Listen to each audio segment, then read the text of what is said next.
নমস্কাৰ বন্ধু বান্ধৱীসকল, আপোনালোকক মোৰ চেনেললৈ স্বাগতম জনাইছোঁ। বন্ধু বান্ধৱীসকল, কাইলৈ চ'ত নৱৰাত্ৰি আৰু শাৰদীয় নৱৰাত্ৰিৰ তত্ত্ব। নৱৰাত্ৰিৰ কোনদিনা কোন দেৱীক পূজা কৰিলে অত্যন্ত মংগল মনা হয়, তাৰেই দুটামান কথা লৈ আপোনালোকৰ ওচৰত উপস্থিত হৈছোঁ। সেয়েহে বন্ধু বান্ধৱীসকল, যিসকল লোকে এতিয়াও মোৰ চেনেলটো ছাবস্ক্ৰাইব কৰা নাই তেনেহ'লে সোনকালে ছাবস্ক্ৰাইব কৰি দিয়ে যেন, আৰু লগতে থকা বেল বুটামটো টিপি দিব যাতে মোৰ নতুন নতুন ভিডিঅ'সমূহ আপোনালোকে ন'টিফিকেশ্যনৰ দ্বাৰা পাই গৈ থাকে। তেন্তে আহক বন্ধুসকল, আমি ভিডিঅ'টো আৰম্ভ কৰোঁ। বন্ধু বান্ধৱীসকল, ভাৰতত হিন্দুসকলে উদযাপন কৰা এটা প্ৰধান উৎসৱ হ'ল নৱৰাত্ৰি, যিটো দেৱী শক্তিৰ 9টা ভিন্ন ভিন্ন ৰূপৰ বাবে উৎসৰ্গিত হৈছে। নৱৰাত্ৰিৰ 9 দিনত মা দুৰ্গাৰ 9টা ৰূপৰ পূজা কৰা হয়। দেশত বেছিভাগ চ'ত মাহৰ আৰু শৰৎকালত অহা নৱৰাত্ৰি উদযাপন কৰা হয়। আনহাতে খুব কম মানুহে জানে যে বছৰটো নৱৰাত্ৰিৰ 4বাৰ আহে, যিটো নিম্নলিখিত ধৰণৰ: আহাৰ, চ'ত, আহিন আৰু মাঘ ইত্যাদি।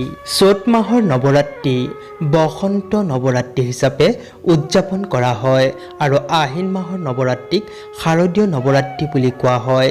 কিন্তু আহাৰ আৰু মাঘৰ নৱৰাত্ৰিক গুপ্ত নৱৰাত্ৰি বুলি গণ্য কৰা হয়। নৱৰাত্ৰি 2022 চনত দেৱী দুৰ্গাৰ ভক্তসকলৰ বাবে নৱৰাত্ৰিৰ 9 দিন বিশেষ।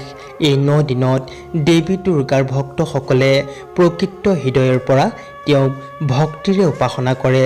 লগতে নৱৰাত্ৰিৰ 9 দিন কিবা নতুন বা মাংগলিক কামৰ বাবে শুভ বুলি গণ্য কৰা হয়।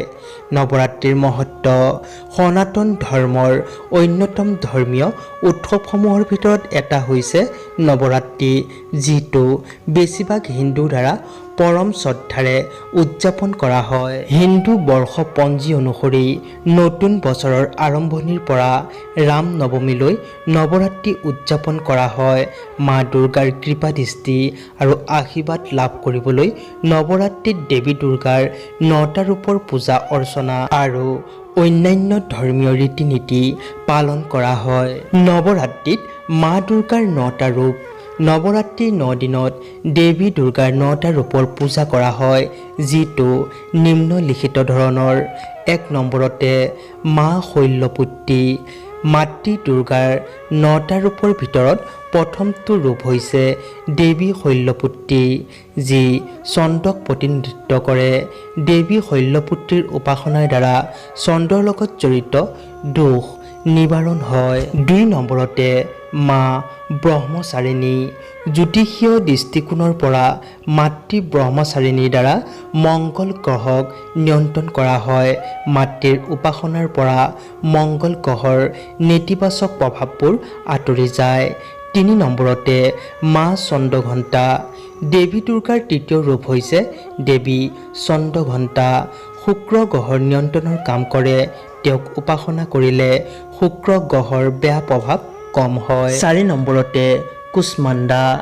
দেৱী কুষ্মাণ্ডাই ভগৱান সূৰ্যৰ পথ প্ৰদৰ্শন কৰে, সেয়েহে তেওঁক উপাসনা কৰি সূৰ্যৰ অশুভ প্ৰভাৱ পৰিহাৰ কৰিব পাৰে। 5 নম্বৰতে স্কন্দমাতা। দেৱী স্কন্দমাতাৰ উপাসনাৰ দ্বাৰা বুধ গ্ৰহৰ সৈতে সম্পৰ্কিত দোষ আৰু নেতিবাচক প্ৰভাৱ কম হয়। 6 নম্বৰতে মা কাত্যায়নী। মা কাত্যায়নীক উপাসনা কৰি বৃহস্পতি গ্ৰহৰ লগত জড়িত বেয়া প্ৰভাৱ নাইকিয়া কৰিব পাৰি। 7 নম্বৰতে মা কালৰাত্ৰি। শনি গ্ৰহক মা কালৰাত্ৰিয়ে নিয়ন্ত্ৰণ কৰে আৰু তেওঁৰ উপাসনাৰ দ্বাৰা শনিদেৱৰ অশুভ প্ৰভাৱবোৰ আঁতৰাব পাৰি। 8 নম্বৰতে মা মহাগৌৰী। দেৱী দুৰ্গাৰ 8ম ৰূপ হ'ল মহাগৌৰী।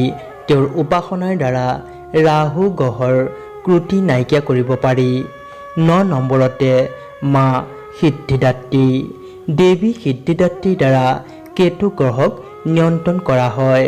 এওঁক পূজা অৰ্চনা কৰি কেতু গ্ৰহৰ বেয়া প্ৰভাৱ নাইকিয়া কৰিব পাৰি।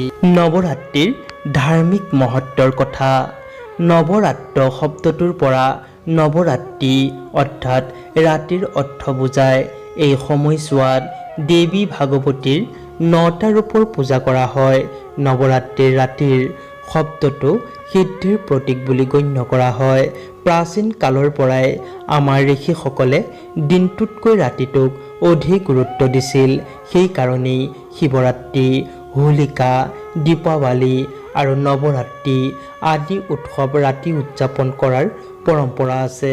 যদি ৰাতি কোনো অজ্ঞাত গোপনীয়তা বা অদৃশ্য শক্তি লুকাই নাথাকিল হয়, তেতিয়াহ'লে এনে উৎসৱবোৰ ৰাতি বুলি নকলে হৈ দিন বুলি ক'লেহেঁতেন।